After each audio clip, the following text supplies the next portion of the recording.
Dry, windy, and warm conditions over the weekend, just really ramping up that fire weather as fires have grown and spread and sparked across the high country and are going to continue to be impacted by that high fire danger going into the day today. So the fight against these fires is not looking great for firefighters this week. We have more red flag warnings in place with winds this afternoon that could gust around 45 miles per hour. That relative humidity dropping as low as about 9%. So not only are we going to be up against some difficult firefighting conditions, but also if a new fire were to spark, it could spread rapidly under the conditions that we are looking at for today.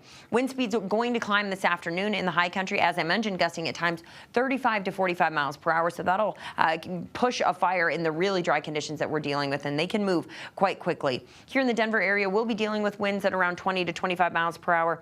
As we go into tomorrow, it's going to be another warm and windy day, so likely to be another afternoon where we're going to be seeing more red flag warnings. The other thing that we'll be dealing with is going to be the smoke from the wildfires burning in Utah and in Colorado as well. That smoke's going to be pouring into our sky. It's going to get hazy throughout the afternoon, but we are also going to be looking at some air quality concerns along with that.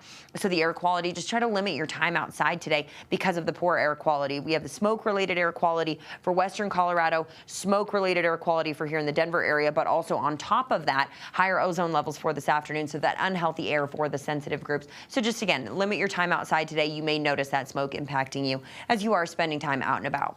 High temperatures this afternoon in the Denver metro getting into the upper 80s, right around where we should be for this time of year, if not just a little bit warmer. The mountains will be in the 70s and 80s today. Western slope getting into the mid 80s. It's going to be hot for eastern Colorado, low 90s, even triple-digit heat possible as you head to the southeast today. Pueblo could get to 98 degrees for an afternoon high. Tonight, we're going to continue to see the smoke.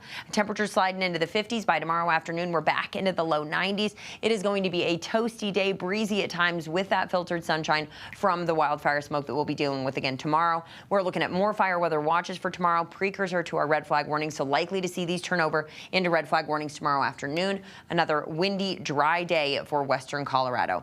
Then a little bit of a different story out east as we are looking at the possibility of some storms tomorrow, a marginal risk for severe weather out into eastern Colorado. We are going to be looking at afternoon shower chances increasing. It's not going to be much. I believe here our Futurecast radar kind of overshooting the potential to pick up rain, especially here in the Denver area. We'll be looking at mainly virga showers, but we could see a very spotty shower tomorrow afternoon. Otherwise, out into eastern Colorado, a marginal risk at some of those severe storms. So really, that's about it. We're just not looking at a lot of wet weather as we go through the rest of this week. Temperatures are going to continue to stay warm. We'll be in the low to mid 90s as we approach the weekend. Things warm up a little bit more, and we could see a few very spotty showers going into the weekend as well, but temperatures stay above average into early next week.